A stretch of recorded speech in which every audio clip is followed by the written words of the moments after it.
fall of 1966 and early 67, and we've been friends ever. And Lee is going to be 100 on Monday. Let's give her a hand. I'm going to miss your birthday, so I just had to do happy birthday for everybody, because that is amazing. And she is an amazing woman. She's right here. She came, and her daughter was in middle school at that time, and now she is head of something in healthcare field, right? Tell us about her. Maya. So she's the CEO of the healthcare in San Mateo County. She's head of healthcare in San Mateo County, director. Yeah. And she she persuaded her 24/7 healthcare. She lives in her own home still, and she's got a walker. She didn't want to. She had 6 surgeries before 2000. And why I'm mentioning that is because living with technology and smart robots is really part of Lee's story, because she got artificial knees, she got her back when it wasn't working, she went and got help with her back, and she's got a walker when she needs it. She is, and do you know, when she was 16, she escaped, may I say that? Yeah. From Germany by herself when Hitler was just coming into power. Her intuition, and that made her possible to be here. So thank you, Lee, for coming. Okay, thank you. Can we all say happy birthday, Lee? Let's join. Happy birthday to you. Happy birthday to you. Happy birthday, dear Lee. Happy birthday to you. And she had a very successful real estate career and she was lamenting she never got education. And I said, you've got more education than a lot of us have. So thank you, Lee, for being here. Hey, Dr. Waldron, I forgot to mention something. We have a distance attendee here today. Oh. So I want to introduce Ned. And Ned, why don't you come on up here? Hi, Ned. Come on up, Ned. He's going to come and sit and watch and listen to our conversation. There you go, Ned. Oh, what's the... Uh-oh. There you go. Well, there you are. Yeah, so Ned and Thuk, who's, if you could stand up, Thuk is from Omni Labs, and they build smart robots, right? And so we just wanted to introduce him, and he's going to come up and hang out and watch us for a while, right? And, attend the conversation. All right, and we're probably gonna ask Ned and Thuk to ask him a couple questions later today. That will be good. But I just wanted to kind of draw attention here, and he's gonna probably take a seat over here next to the stage and watch all of you guys. There you go. Sounds good. Can you hear me, Ned? Yes, absolutely. Fantastic. Wow, that's awesome. Yeah. All right, so continuing on.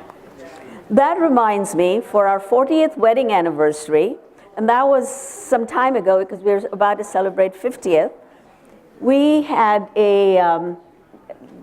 because we didn't have this smart technology, but we had computers, so we'd rigged up, and our son was in Ohio, and we had a sign language interpreter, because he's deaf, and to actually attend our 40th wedding anniversary at Stanford in the Chaplin in Old Union on the 3rd floor. So, we can get people involved in many ways, but we have to and that's what the talk is going to be about. But let me tell you a little bit about me. I came here in 1966, and that's why I wanted to introduce Lee, from India, when we had a woman prime minister. So earlier 2017 January, when Hillary Clinton didn't win, I just couldn't believe it.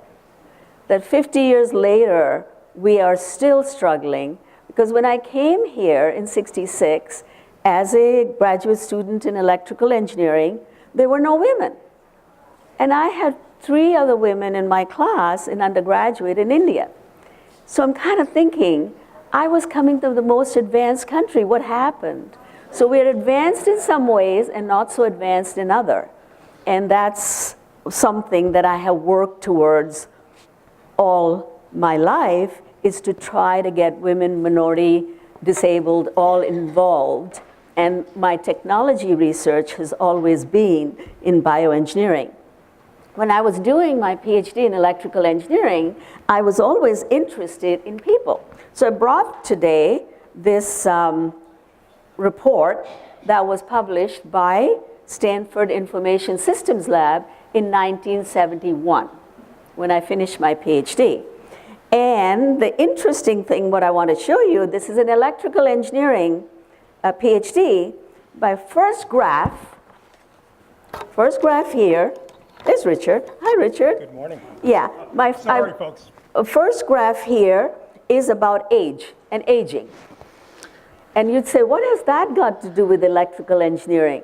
Well, I was trying to convince people, just as I was trying to convince people, that people matter. And all of us matter. And so I said, well, US, people die later.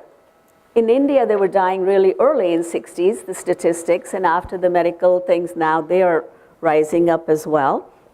And so it's the same quest I've been working with for all my life. And it was the people with disability that always kind of said that, you know, there's more to us than you give us credit. I said, no, I'm a technocrat. So after I got my PhD, I was a technocrat. For first 10 years, I said, you know, the lame shall walk, the deaf shall hear, and the blind shall see, and we'll do it in 10 years. You know, I have a PhD out of electrical engineering from Stanford. Well, and then I was humbled a little more, and I said, well, working with deaf people, well, maybe sign language might help. You know, maybe they have something they're talking about. And so I did a lot of research in sign language, but that wasn't quite producing the results, so I was humbled more.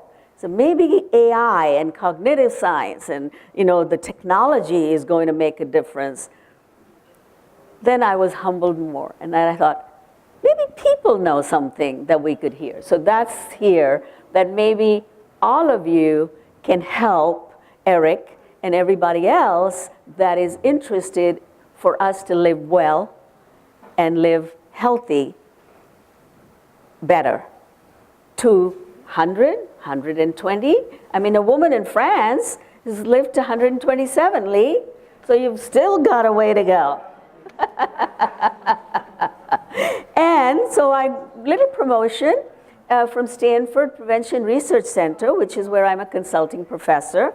And they have a Well for Life program, which you can join online.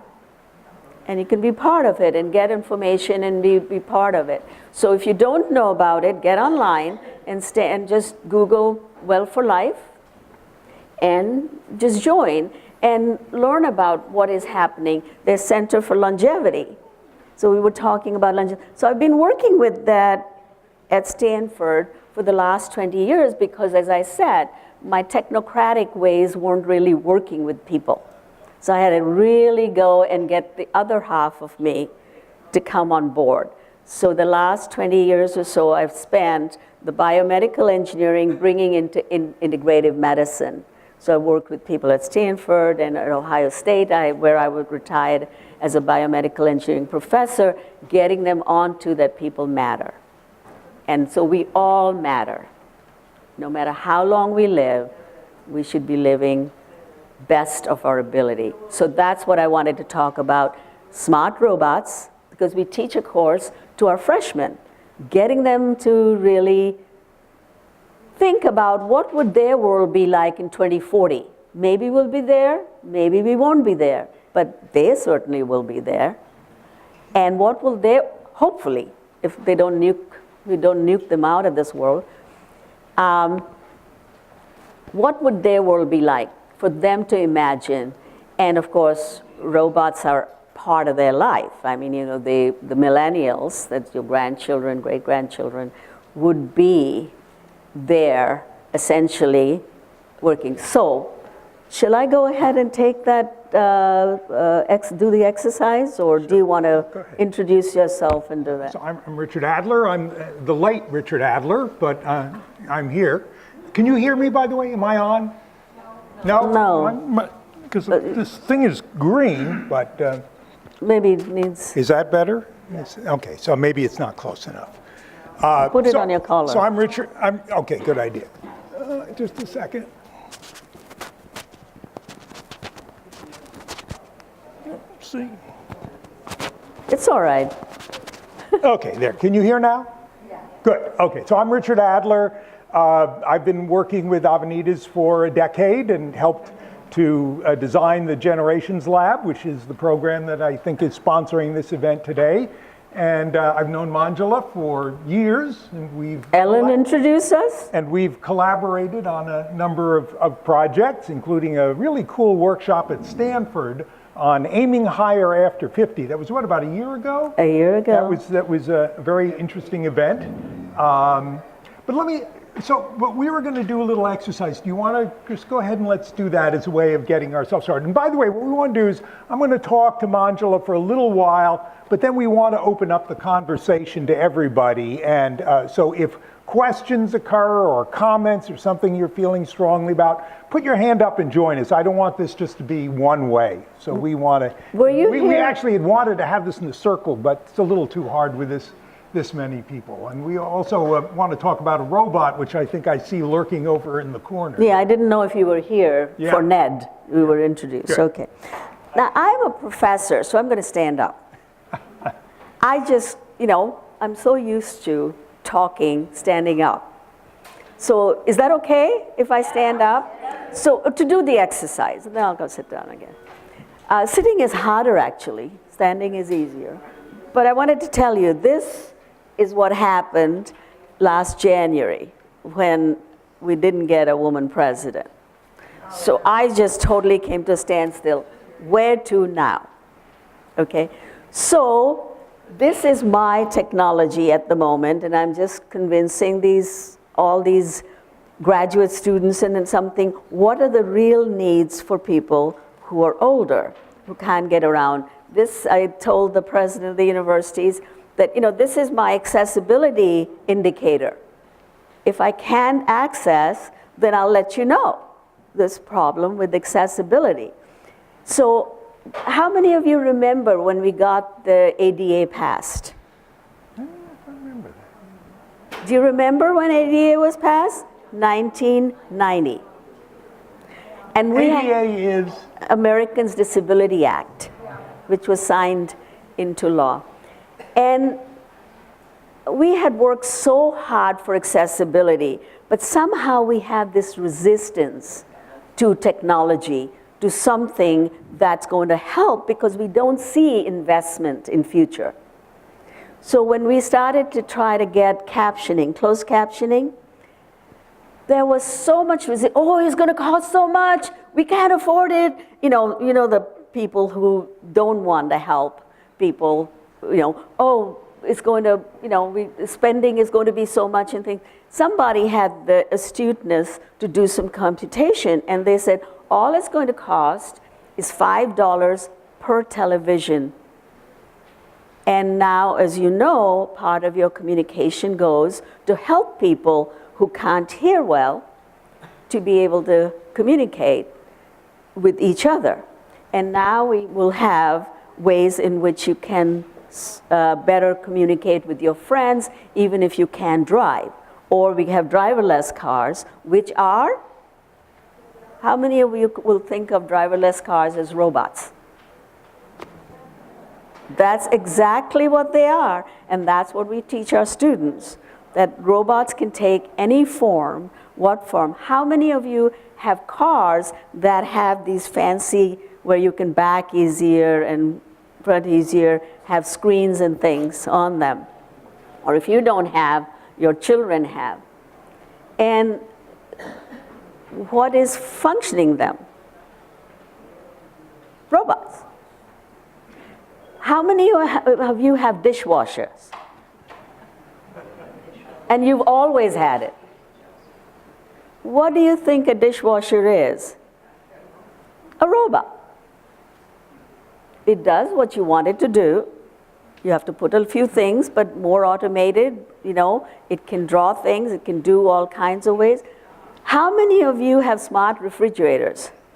We heard about it. There's going to be a refrigerator that's going to scan everything and say you need new. You're out of milk, or you're out of juice, or you're out of something, and that's what we were developing at Stanford with graduate students and the companies. So things How about smart are phones? happening. Well, I'm getting to, because we're going to get closer to home. So how many of you have phones? Have always had phones? How many of you have got these smartphones? Okay. How many of you, if you lose your smartphones or a chip, will go say, I've lost my hip or my arm or my something? Oh my God, my life's just fallen apart. How many of you will miss your smartphone? Oh. Some. Okay, now ask a millennial that.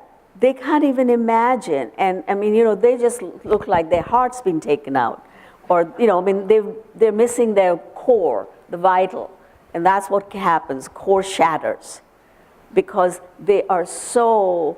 I mean, that is part of their life. Whether you hold it in your hand. How many of you see these people walking, crossing the road, and you know, are not aware that you are there with a car to mow them down? And that's what happens when people get road rage. I am working on meditation. So, but we have to make people aware that if you have implanted chip, it still is going to be the same thing, whether this is on your hand or that. Let me ask a question, because I was just looking at a survey about how people are using mobile phones. How many, and be honest, how many of you look at your phone, check it within an hour of getting up in the morning? You're pretty close to the survey. And how many of you would you say look at it within an hour of going to bed at night? So it's pretty much a constant companion in our lives. The statistics are about 80%, 80 to 85% of people. And the average number of times that people look at their phone during the day is something in excess of 50 times. So And, how you know, many- you may think that sounds high, but you know, if you were honest and make little ticks every time you do it, you might not be that far off. So how many of you think you will be addicted to these smartphones? If you see it that often, that's all it is. You know, it's a little drink before bed and a little drink when you get up. I actually have a theory. I was a smoker for 15 years and used to carry a pack of Marlboros in my pocket. And, you know, when I was waiting in line or driving in a car or having a conversation, I'd take it out and I'd light up, often not knowing it. And I had this flash of insight that the size and shape of these things is amazingly close to that of a pack of Marlboros. Having never smoked, I don't know. And I don't actually, and I mean, it's obviously separate lines of evolution, but I think there's something about the way in which both a pack of cigarettes and one of these fit so neatly into our lives that we can use them almost unconsciously. So is that why women don't have these breast pockets? Maybe. It might be a good thing. Maybe they weren't part of that invention of smoking, having never smoked. So let me ask now, up close and personal, more. These things you're still carrying because they're not implanted. Soon they might be. How many of you have something artificial? Knee, joint, elbow, Valve. heart valve, pacemaker. What's that? Dentures, yes. Yes. How many of you have canes to walk or walker? So let me, it's pretty much most people that have raised their hands to one thing or the other. So let me argue that you aren't Homo sapiens anymore. You are techno sapiens. Well, I don't like the word cyborg. That has too much connotation of Terminator 4 with Schwarzenegger. I mean, you know, I just am not that way. But techno-sapien I can take. So that's the evolution that we are going towards, with essentially technology becoming part of it. The smart robots, as I mentioned, everyday things that we used, telephones, they have got smarter, they can store things with computer. 20 years ago, they weren't there. We were just beginning to work. So I have to tell you this little story. My grandson, who's now 15, and he says, I was telling him, you know, how we developed this technology, and we've been working, and, you know, we've been thinking about artificial intelligence, and now we're talking to his age, because he'll be in another 2 or 3 years at the university. And so he said, so Nani, you are responsible for our problems. I said, yes, but I can help you solve them. So let me get involved. And that's the Generations Lab. I wanted to give plug to Eric's Generations Lab idea, that we can't just say, well, they can't think of us as Luddites, because as we saw, all of us have these. We have to find a way in which we can get them in more awareness of what it is that it means to have smart technology, where it can go rogue, like it's elections that we are just still grappling with, or stock markets, who knows, or whatever else. So, Manjula, I'd like to take just a half step back. Okay. And, you know, we're talking about technology. A walker, a cane, a refrigerator isn't necessarily smart. It helps us, but it's a mechanical device. So but then when we start talking about smart technologies, I mean, even a dishwasher or a refrigerator isn't necessarily smart. But then we talk about, you know, we had phones, but then we have smartphones.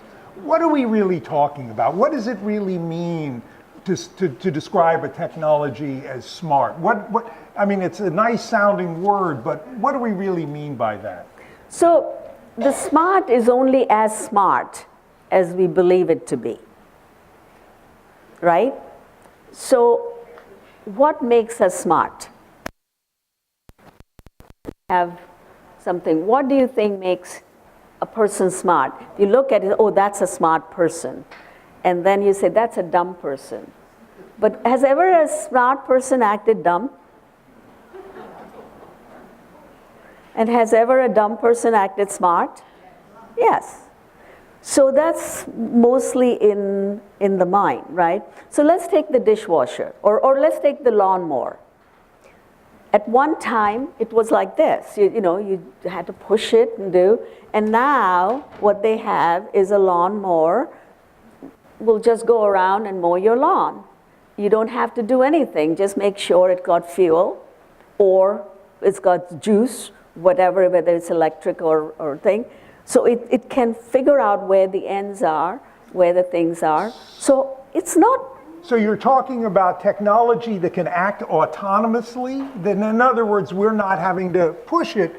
It can go off and do something by itself. Is that what we mean by smart? Well, that was one thought we had, and I want to take us down. How many of you read John Markoff's book, The Dormouse? He's tracked the AI history of Silicon Valley. And one of the things that John McCarthy, who was the head of Stanford AI lab, SAIL, he was always thinking that we would have this autonomous robots and autonomous things, and humans can just live a life of luxury. Well, we know now, through all the wellness research and prevention research and things, sitting on our butt isn't a way to live. Right? So all these artificial joints and everything else that's been found is to make us mobile again. These are mobile. Now, these are not smart yet, but there's a lot of research happening all over the world where can we put it which will augment. So the way we are thinking is, one is totally human-centered, and technology work out. So like the push mower, the walker, the cane. The other is to have it where it's totally autonomous. All you have to do is twiddle your thumb and everything gets done. But that isn't very healthy for us. So we still have to get up, we still have to move, we still have to eat, we still have to do things that need doing. Otherwise, our life is compromised. Right. Well, I think of that. How many people remember the movie WALL-E, which was about a very autonomous robot who's running around the Earth, but there's no people left because it's all sort of a garbage dump. And all the people have ended up in a sort of a space station, but they're enormously fat and they're just sort of lying in these chairs they can't even get out of because they're being fed automatically and entertained. And sort of this revolution happens when somebody sort of pushes them out of their chairs and they have to get up. I think that's sort of the dystopian scenario for the sort of takeover of the That's right, robots. and that's the two extremes that were here in Silicon Valley.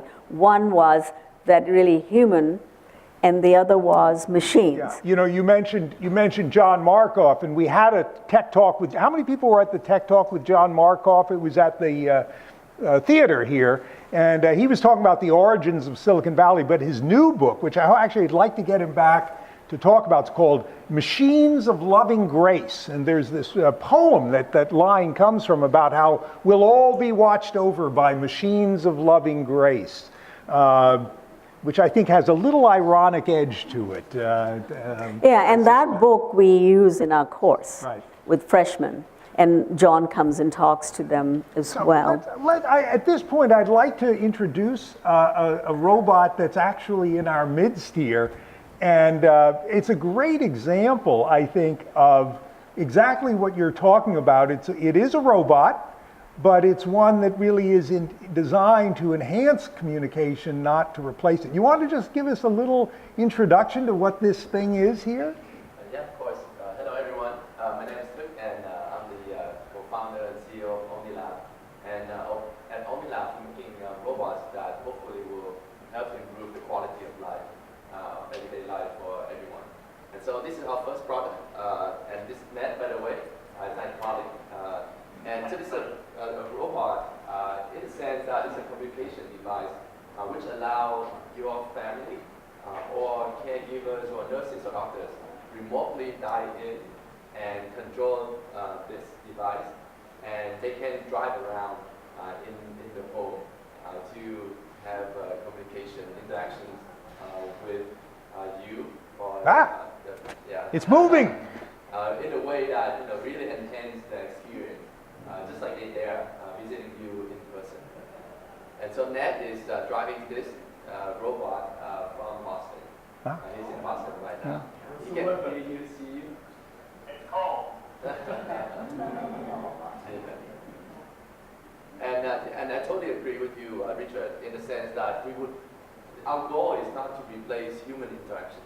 Our goal is to augment it, to make it better, to facilitate more communication and the emotional support that we can provide to each other. Yeah. So I think that's the goal for us. Yeah. I attended a talk you gave either last year or the year before, and it looked similar to this, but this looked better. It's gotten a little, it's evolving. It's evolving, yes. I have been to the website a number of times since then. It always says taking pre-orders. When is something going to happen? That is a great question. So actually, it's coming out February. So end of this month, we will start shipping out. The reason why it's taking a little bit longer is because we're taking feedback from our user. We have 200 of these in the field already, and we're constantly updating and improving it to provide you a better experience. And by the way, one thing that fascinates me about this gadget is I've been talking to these guys and following them for a couple of years now. And one of my questions was, so, are these things being made in China? Because that's where I think everything is made. And they said, no, it's at Fremont. They said, these are actually 3D printed locally. So that's actually another kind of a robot. It's a manufacturing robot that helps to make these things and make them and lets them change the design almost on the fly, right? I mean, each generation can be different than the next as you incorporate improvements. Yeah, it's all made here in California. So I'm thinking that that could be really terrific to have. It's like having a family member with you all the time. So is it on all the time?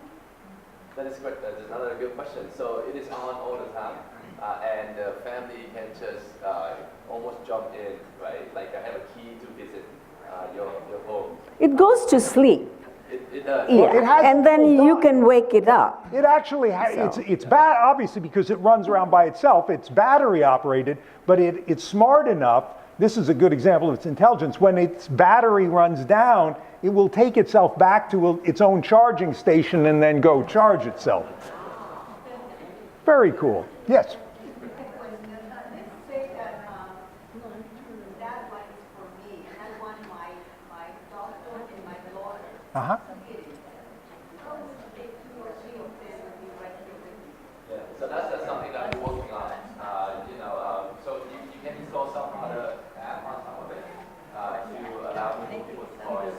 But right now we focus a lot on the one-on-one interactions because we believe that's a very key, kind of like providing the companionship for the older adult in the home. So if anybody wants, after the session, you'll stick around for a little bit, and anybody wants to chat with Omni, please do that. Yeah, so I just want to say, following up on what you were essentially saying, that if you were to design this, it seems like the request from the lady is a network system. Right. So one is the real smart one, that is the controller or something, and then there are other people who can be part of it so that people who really want to be able to communicate and work with can join together, right? That's what I heard you say. And that can be done very economically through networking and Bluetooth and ways in which technology can work. And so the total cost of the whole thing is not prohibitive because you don't need the smartness everywhere. And so those are some of the questions that we get our students to think about and talk about. Where is the sweet spot for the need? And you look about that age. So it's a way, when we talk about design and process design, is where is the sweet spot of smartness for what is accessible, what can be done, to what is too far in the future. So if it's too far in the future, then we won't be able to use it. If it's accessible now, we can, but it has to be I guess, inexpensive enough that we can afford it. And to be able to afford it, we want to be able to meet the quality of life of which we're after. Some people are very interested in friends coming together for a coffee chat. So I do that with my granddaughter in New Jersey. I am a cyber grandma.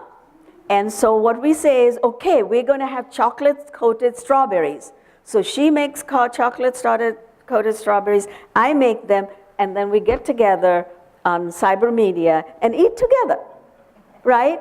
Oh, mine is delicious. Mine is too. Well, what do you like about it? I mean, so conversations are different, and that's where it's talking about social media. You can use social media for goodness, and you can use social media for evil. And how do we know the difference?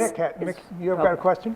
Here, come. I was just thinking that a couple of years ago, I was like recovering from some surgery at home, and I called my doctor, and she's trying to get me to like take some pictures and send them to her and stuff. And it just wasn't working. I'm wondering if is this something that you could use? Like if you get out of the hospital and you got a question about some medication or something, you just call your doctor and have him look at you and talk to him real quick instead of like going to the doctor's office. Yeah, so that's something that's a great use case as well. So something that we've been working on. So this thing we can integrate with wearable devices so that we can monitor the vital signs of the client or the user. And so in the morning you wake up, you can just put on the wearable, and then it will measure your blood pressure, your temperature, and a nurse or doctor can quickly check to make sure that everything's in range. Yeah, I think he's asking more for a checkup, and we've been doing research at Stanford and other places where they have, until recently it was the, essentially, how good was that image for doctors where their own eyes could tell them. So with the robotic surgeries and things, that's kind of evolved into where they're looking for, so the doctor doesn't have to travel, they have good enough information that can be worked enough, but good enough is not smart enough. So that's where a lot of research is happening, and once it gets, then it gets into the commercial plane. But we're getting there. Yeah, one other point I want to make. I used to teach a course on the history of communications. And the story of radio is a story I really like, because Marconi invented radio in the 1890s. And you know, you could send a message through the air and receive it. And for about 25 years, what radio was kind of like ham radio or CB radio. It was point-to-point communication. And one of the big investors in the early days of radio was the banana company that wanted to be able to tell its ships which ports to go to deliver their bananas. And then after in World War I, radio, the technology got very improved because they understood it had military significance. Then after World War I, sort of nobody knew where radio would go. It was still a kind of an amateur hobby. And then a couple of people got a hold of very powerful radio transmitters that actually had been built by the military. And just for fun, they would set them up in like a garage, and in the evening they would go and start transmitting. They'd invite a neighbor over to play the violin or somebody to recite poetry.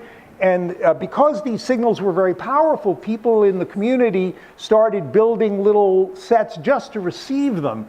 And one day, a vice president for the Westinghouse company in Pittsburgh, where one of these very powerful receivers were, saw an ad in the newspaper that was a local department store that was advertising. They were selling pre-made little radio sets, so you didn't have to make your own. You could buy this little receiver and listen to these things that were being called broadcasts. And the interesting thing is, so you had the technical invention of radio technology in the 1890s, but it wasn't until the early 1920s that the users themselves figured out a way to use this technology for something called broadcasting. And you know, now we drive around in our car, we turn on the radio, we're at home, and we listen to music.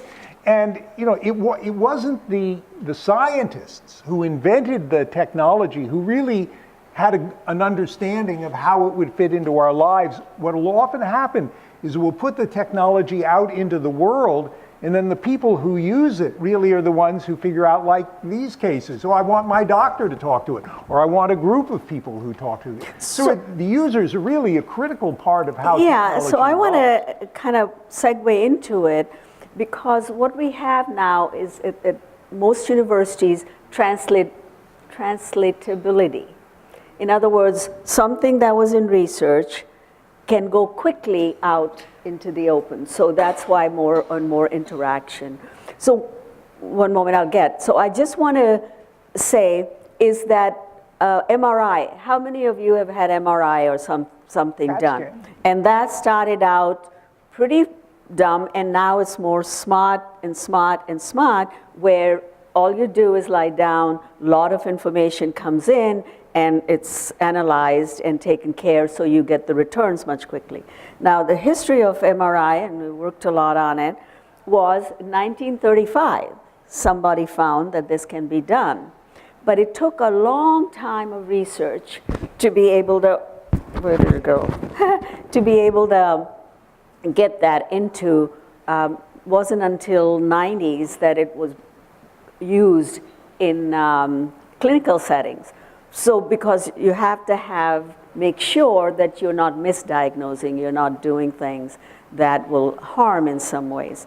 So it takes time. But Although we it's- can it's- shorten that, Yeah, it seems and to that's me- what we're isn't- working It seems towards. to me that the rate of change, because of things like 3D printing and so forth, because software can be programmed rather quickly, the pace seems to be increasing. Accelerating, that's right. And so that's why these centers have started in the last 10, 15 years to translate research into practice. So I just wanted to say that, just hang in there. You've Now, been you waiting had a for a long question. time. Yeah.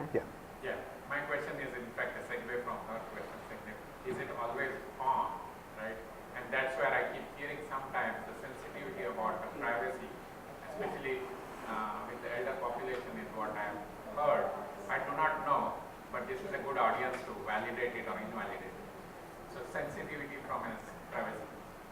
Yeah. So how many people have an Alexa device at home? You know, these little speakers that sit there very quietly in the corner till you say, "Hey Alexa," and suddenly it lights up and starts talking to you. Now that's a kind of audio robot. But the only way it can be available to talk to you is it has to be listening. Now what Amazon, who makes these things, says is, oh no, it's just asleep, and the only thing it's listening for is Alexa, and then that's the magic word. But you know, the real question is, who knows?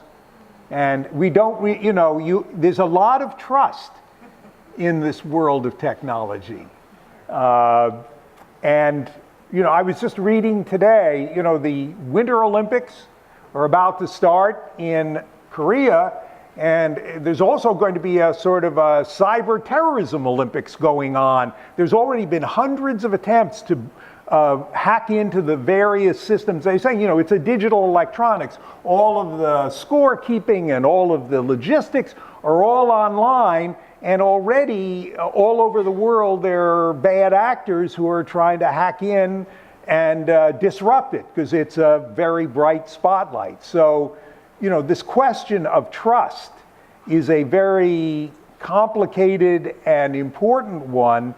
And, you know, my sense is, you know, you get in a car and you drive off and, you know, you can easily be killed any day you drive a car. People get into accidents. 40,000 people die every year in cars. Doesn't stop us from driving around in cars. I mean, you know, if you look at the risk, you're much more at risk in a car than you are in an airplane. And yet there seem to me many more people who are nervous about flying than driving in cars.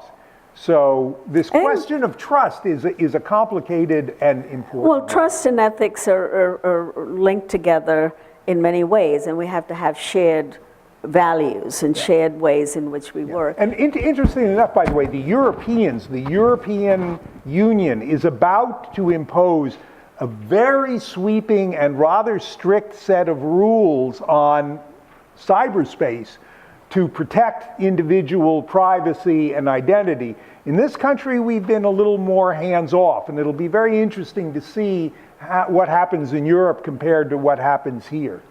Yeah, so since we are coming towards the end, I just wanted to, yes. And then I was just wondering if, I'd be interested to hear a few more applications for what the robot, what you envision the interactions to be in the future. You mentioned medical and also maybe and talk a little bit about interaction with kind of what your students think about it, if they come up with any kind of cool notions. Yeah, so let's, I think that's a great question, and I thought in the last 5-10 minutes, let's just kind of move into a little bit of blue sky and talk about where this technology may be going. And I want to ask Thuk to talk about it, and then maybe Manjula, what some of the things that her students have come up with, perhaps. So where do you see this in 5 or 10 years? Yeah, so that's a great question. So we are very excited about the future.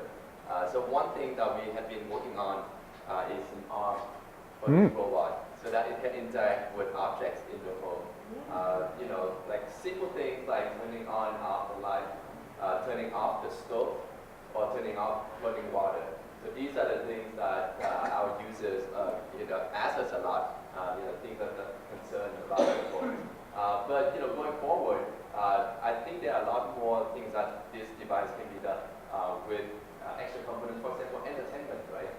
can you share a movie with your family? You watch it together by, this robot will project the movie or the picture on the wall so that you can have that shared experience together.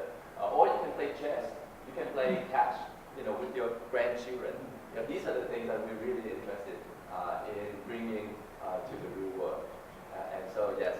Have you looked at all at image recognition systems and the way in which, talking about smart machines, that they can actually not just be a passive screen, but actually start like doing some kind of monitoring of what's in the environment and identifying dangers, for example? Absolutely. So that's another angle that we are. That's AI, really. Exactly. Yeah. So behavior recognition and so pattern recognition. So the detecting whether there's an accident happening in the home or whether something out of the norm, right? Maybe you go to the bathroom more often, and so these allow us to provide preventive care. Right. Which also goes back very quickly to those privacy issues too. Exactly. Yes. So it's very delicate balance that we can. So, Manjula, what about your students who you've been asking to look 40 years into the future? What do they see for our future with smart robots? Well, they come up with ideas that they would be interested in from their perspective. And so they come up with drones that, they come up with gossip things that robots will bring up information. Gossip is just nothing but information. And so if somebody is coming in or not coming in, and so then we discuss these issues about ethical, what would be ethical, what wouldn't be ethical, who would determine, how would they work with that, and where would be the sweet spot for them to accept or not accept what they're working with. So some of the things they come up with is, mental health issues are very important to these young people, which I was very surprised. And so how would mental health be helped with the smart technologies? So they come up and they talk about being part of the environment. Environmental issues are important, so they come up with how would it be that carbon emission was going to be decreased, green houses and green robots. They're very interested in health issues, so caregiving and disabilities, how they might be. So I want to just take a minute to say, when you think about yourself, think about I am changing, and that's why I started with Lee, that for 100 years, instead of thinking about how it would be, it's very important to say how it can be. So there are two parts. One is accessibility. So if my hearing is going, a hearing aid, and I'm wearing this thing, so Lee can get direct transmission of what I'm saying to her ear. And that could be easily networked, and people are thinking about how it may be. We started out wiring everything, like everybody had, cables and things, and now everything is wireless.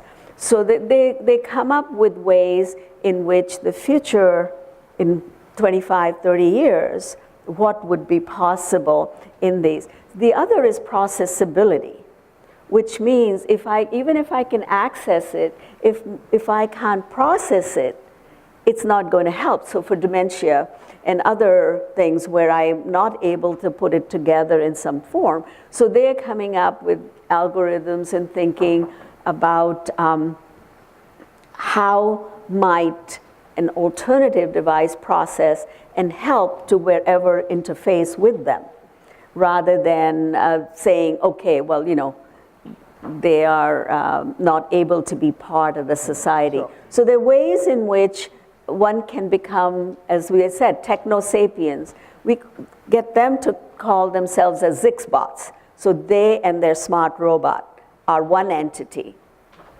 And then what would they want that in 25 years to be able to do? So let me There's one question go ahead. quickly. Sure. Two questions, actually. The first is that I'd like to get in on as many studies and groups as possible, so I want to find out how to do that. And the How to do what? To get in on studies. different studies. Studies, okay. And groups to test things. And the second is You want- that I don't want to have to use a walker.